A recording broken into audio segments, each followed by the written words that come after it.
Hello mga kabady, welcome back sa aking YouTube channel. Ngayon po ay meron akong i-add na outlet doon sa ibang area sa tinatrabaho ko. Existing na po ang bahay at merong pinapa-add na outlet.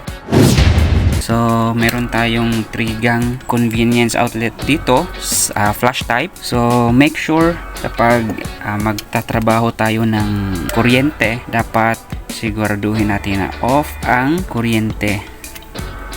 So meron tayong test light, screwdriver tester.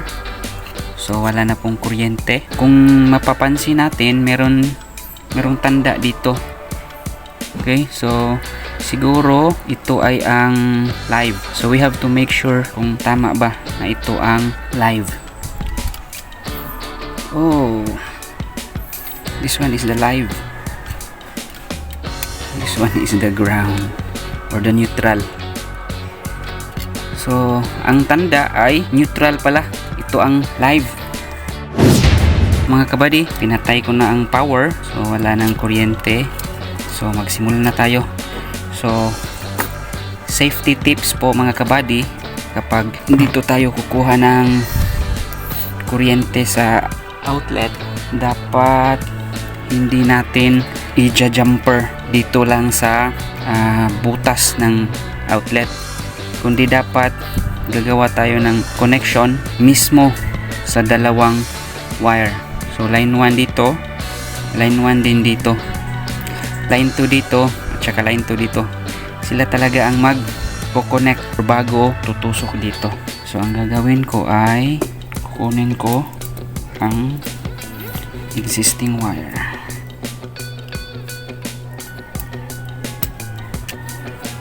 Okay, second one.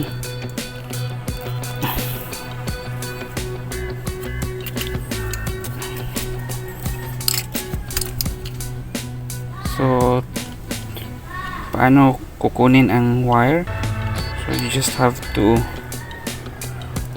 pull the lock on the side. Yan. Okay, so make sure kung kayo ang gagawa ng outlet or saksakan or magpapagawa kayo, so make sure na ang pinaka minimum na wire na gagamitin ninyo ay number 12. Okay,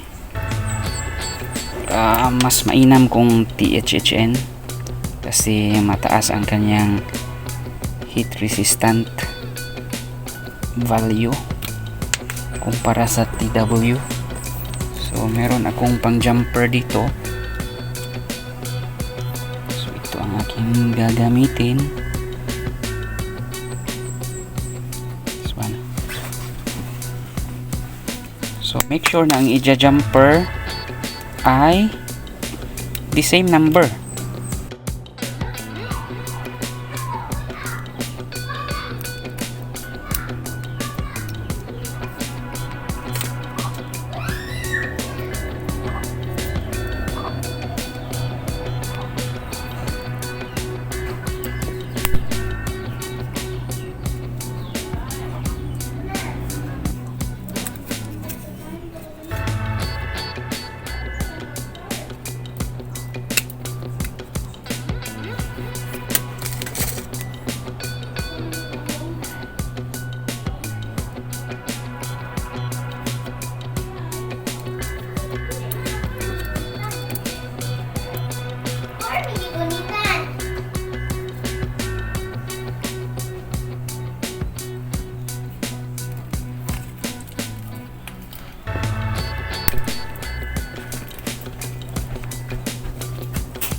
Okay, tapos na guys.